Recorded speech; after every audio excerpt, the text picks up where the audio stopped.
Hello दोस्तों, स्वागत है आपका आपके अपने YouTube channel triple E tech solution में। आज के सेशन में हम डिस्कस करेंगे मेजरमेंट एंड इंस्ट्रूमेंटेशन के इम्पॉर्टेंट एमसीक्यूज़। और सेशन स्टार्ट करने से पहले वीडियो को शेयर कर दें और चैनल को सब्सक्राइब कर दें। तो चलिए स्टार्ट करते हैं आज का सेशन क्वेश्चन नंबर 1 से। To increase the range of voltmeter, voltmeter की रेंज को इंक्रीज़ करने के लिए क्या करते हैं? ऑप्शन ए है आपका a low resistance is connected in series. Option B है a high resistance is connected in series. Option C है a low resistance is connected in parallel. Option D है a high resistance is connected in parallel. Voltmeter की range को increase करने के लिए voltmeter के series में हाई रेजिस्टेंस को ऐड कर देते हैं। हाई रेजिस्टेंस को हम वोल्टमीटर की सीरीज़ में ऐड कर देंगे और इस हाई रेजिस्टेंस को हम यहाँ पे कहते हैं मल्टीप्लायर। तो यहाँ पे हम करेंगे हाई रेजिस्टेंस को सीरीज़ में ऐड, जिसको हम मल्टीप्लायर कहेंगे। और ऐसे ही अगर हमें एमीटर की रेंज बढ़ानी होगी तो एमीटर की रेंज बढ़ाने के लिए हमें पैरेलल में लो रेजिस्टेंस ऐड करना पड़ेगा। पैरेलल में लो रेजिस्टेंस को ऐड करना पड़ेगा और इसे हम कहेंगे इस टर्म्स में संट। तो यहाँ पे कौन सा ऑप्शन सही है? A high resistance is connected in series, option B. Next question पे चलेंगे। A 1 milli ampere meter is to be connected to 1 ampere ammeter. The meter resistance is 100 ohm. The value of shunt resistance. तो देखिए, सबसे पहले हम यहाँ पे निकालेंगे एम, मल्टीप्लायर, जिसको हम एम से डिनोट करते हैं। ये हो जाएगा ये एमीटर की current upon I M, meter current जो यहाँ पे दे रखी है। तो देखिए, इसको सॉल्व करके आ जाएगा 1/1 मिली एम्पियर को लिखते हैं हम 10⁻³ ये ऊपर होके आ जाएगा 1000। अब देखिए, संट रेजिस्टेंस निकालना है। संट रेजिस्टेंस होता है metre resistance upon multiplying factor -1। अब मीटर रेजिस्टेंस दिया हुआ है 100 अपॉन 1000 -1। तो ये सॉल्व करके आ जाता है हमारा 001 ओम। तो आप इसे सॉल्व करके देख लेंगे एक बारी, यहाँ पे ऑप्शन भी राइट हो जाएगा। In which of transformer is the secondary nearly short circuited under normal operating condition? देखिए, ऑप्शन में दिए हुए जो ट्रांसफार्मर है, इनमें से कौन सा ट्रांसफार्मर है जिसकी सेकेंडरी नॉर्मल ऑपरेटिंग कंडीशन में शॉर्टेड होती है? तो यहाँ पे जो हम सिटी यूज़ करते हैं, ये नॉर्मल ऑपरेटिंग कंडीशन में हम इसे शॉर्ट सर्किट की तरह यूज़ करते हैं और इसको हम कभी भी ओपन नहीं कर सकते। इसकी सेकेंडरी को हम कभी ओपन नहीं छोड़ सकते क्योंकि ये रिस्की हो जाएगा। इसको हम ओपन नहीं रखते हैं। इसको ऑपरेट करने के लिए पहले इसकी जो सेकेंडरी होगी ये तभी ऑपरेट करेंगे जब से हम शॉर्ट करेंगे। तो यहाँ पे ऑप्शन सी राइट हो जाएगा, CT. Which of the following instrument is free from hysteresis and eddy current error? Options में से कौन सा instrument hysteresis and eddy current error से फ्री होता है, मतलब उसमें एडी और हिस्टैरिसीस लॉसेस नहीं होते हैं? ऑप्शन ए है moving iron instrument. Option B है पीएमएमसी इंस्ट्रूमेंट। ऑप्शन सी है इलेक्ट्रोस्टैटिक इंस्ट्रूमेंट। ऑप्शन डी है डायनोमोमीटर इंस्ट्रूमेंट। देखिए, जो डायनोमोमीटर टाइप इंस्ट्रूमेंट होते हैं, इसमें इसकी फिक्स कॉइल, क्योंकि इसमें 2 कॉइल यूज़ होती है, एक फिक्स कॉइल होती है और दूसरी होती है मूविंग कॉइल। अब इसकी जो फिक्स कॉइल और मूविंग कॉइल होती है वो एयर कोर्ड होती है। अब क्योंकि एयर कोर्ड होगी तो इसमें हाइस्टेरिसिस और एडी करंट लॉसेस नहीं होंगे। तो यहाँ पे डायनोमीटर टाइप इंस्ट्रूमेंट ऐसे होंगे जहाँ पे ये लॉसेस नहीं होंगे। तो ऑप्शन डी राइट हो जाएगा। Potential transformers are used with. Potential transformer को किसके साथ यूज़ करते हैं? ऑप्शन ए है high resistance voltmeter, high range voltmeter. Option B है low range voltmeter. Option C है इंटरमीडिएट रेंज, ऑप्शन डी है वेरी हाई रेंज वोल्टमीटर। देखिए सबसे पहले तो ये जो पोटेंशियल ट्रांसफार्मर होते हैं, पोटेंशियल ट्रांसफार्मर एक टाइप का एक स्टेप डाउन ट्रांसफार्मर होता है, स्टेप डाउन ट्रांसफार्मर। अब इसका यूज़ क्या होता है, देखिए हमारे पास एक इंस्ट्रूमेंट है, अब इससे हमें बहुत हाई वैल्यू वोल्टेज को मेज़र करना है, हाई वैल्यू वोल्टेज। अब देखिए इस हाई वैल्यू वोल्टेज को हम डायरेक्टली इंस्ट्रूमेंट से नहीं नाप सकते हैं क्योंकि ये सेफ़ नहीं होता है। तो इस हाई वैल्यू वोल्टेज को पहले स्टेप इस पीटी की प्राइमरी पर देते हैं और इसकी सेकेंडरी में हम देखिए इसे हम इनपुट पे देंगे और फिर जो पीटी होगा, पीटी की जो सेकेंडरी होगी वहाँ पे हम एक लो रेंज का वोल्टमीटर लगा देंगे।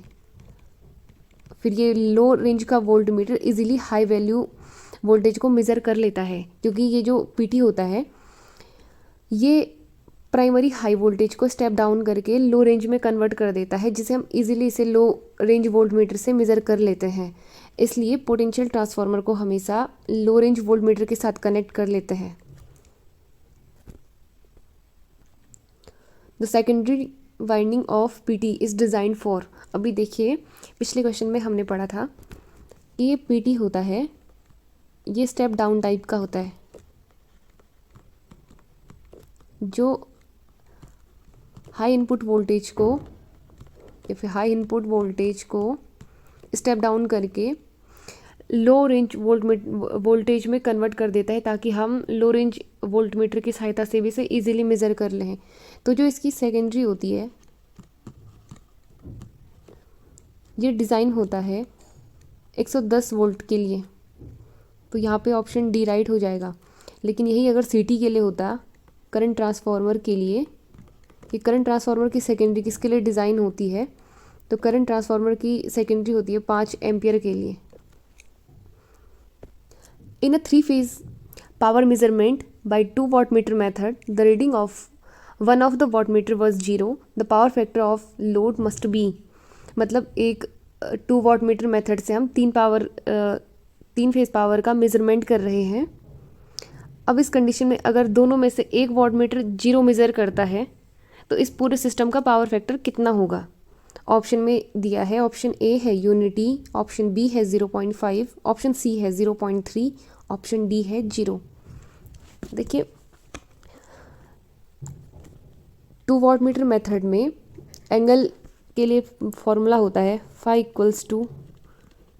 tan inverse √3 W1 minus W2 और W1 प्लस W2। अब देखिए यहाँ पे दिया हुआ है कि दोनों में से एक 0 नाप लेगा, मतलब मैंने माना कि ये जो W2 है ये 0 है। अभी देखिए सॉल्व करके क्या आएगा, ये आएगा tan इनवर्स √3। अभी ये 0 हो गया और ये भी 0 हो गया, तो यहाँ पे बच जाएगा W1/W1। ये देख ले आपस में एक से कट जाएगा, तो अब बच जाएगा फाई = tan इनवर्स √3 और tan इनवर्स √3 की वैल्यू होती है 60 डिग्री। तो यहाँ पे जो एंगल आएगा वो हमारे पास आ जाएगा 60 डिग्री। और पावर फैक्टर निकालते हैं हम, पावर फैक्टर = cos फाई, और फाई की वैल्यू दी हुई है, एंगल है हमारा यहाँ पे 60 डिग्री, तो इसे सॉल्व करके आ जाएगा 0.5। तो यहाँ पे अगर एक वाटमीटर 0 मेज़र कर रहा होगा तो सिस्टम का पावर फैक्टर 0.5 आ जाएगा। Which of the following method is used to shield a dynamo type wattmeter against stray field? मतलब जो डायनोमोमीटर टाइप वाटमीटर होते हैं उनको स्ट्रे फील्ड के अगेंस्ट शील्डिंग के लिए क्या यूज़ करते हैं। देखिए जो डायनोमोमीटर होते हैं बेसिकली देखिए इनको AC as well as DC power measurement के लिए वाइडली यूज़ करते हैं, पावर मेज़रमेंट के लिए। अब देखिए क्योंकि इसमें स्ट्रे फील्ड होता है तो स्ट्रे फील्ड की वजह से जो इसकी रीडिंग होगी ये इफेक्टेड होगी। अब इस जो ये रीडिंग इससे इफ़ेक्ट होगी, इसे सील्ड करने के लिए या फिर इसको यहाँ इससे बचाने के लिए हम इसके अगेंस्ट एक प्रोटेक्शन देते हैं। ये प्रोटेक्शन होती है कि जो ये इंस्ट्रूमेंट होते हैं डायनोमो टाइप वॉटमीटर, इनको आयरन कोर से इनक्लोज कर देते हैं, मतलब इनको ओपन नहीं रखते, आयरन कोर के अंदर रखते हैं ताकि इनकी जो रीडिंग होती है इसमें इलेक्ट्रोमैग्नेटिक फील्ड का इफेक्ट ना हो। तो यहाँ पे ऑप्शन हो जाएगा B, meter is housed in soft iron case, continuity between any two point can be measured using. Option मतलब दो पॉइंट के बीच कंटिन्यूटी चेक करने के लिए कौन सा इंस्ट्रूमेंट यूज़ होता है। ऑप्शन ए है एमीटर, ऑप्शन बी है वोल्ट मीटर, ऑप्शन सी है मेगर, ऑप्शन डी है गैल्वेनोमीटर। कंटिन्यूटी को चेक करने के लिए हम बेसिकली मेगर का यूज़ करते हैं। What is the frequency range for headphone as a detector. जो हेडफोन डिटेक्टर होता है, ये एक एसी ब्रिज है, इसकी हमें फ्रीक्वेंसी रेंज बतानी है। तो ऑप्शन हमें दिए हुए हैं। देखिए जो हेडफोन होता है, हेडफोन डिटेक्टर, ये वाइडली यूज़ होता है ऑडियो फ्रीक्वेंसी रेंज के लिए। ऑडियो फ्रीक्वेंसी रेंज में ये वाइडली यूज़ होता है और इसकी फ्रीक्वेंसी रेंज होती है 250 हर्ट्ज से 4 किलो हर्ट्ज तक। तो यहाँ पे ऑप्शन डी राइट हो जाएगा, 450 hertz to 4 kilo hertz. In a dynamometer wattmeter the moving coil is. Dynamometer wattmeter में मूविंग कॉइल कौन सी होती है। ऑप्शन ए है करंट कॉइल, ऑप्शन बी है पोटेंशियल कॉइल, ऑप्शन सी है any of the above, option D है none of these. देखिए डायनोमो टाइप वॉटमीटर में दो टाइप की होती हैं कॉइल्स। एक होती है मूविंग कॉइल और यहाँ पे मूविंग कॉइल होती है पोटेंशियल कॉइल। पोटेंशियल कॉइल को यहाँ पे मूवेबल रखा जाता है। और एक होती है फिक्स कॉइल, यहाँ पे फिक्स कॉइल होती है करंट कॉइल।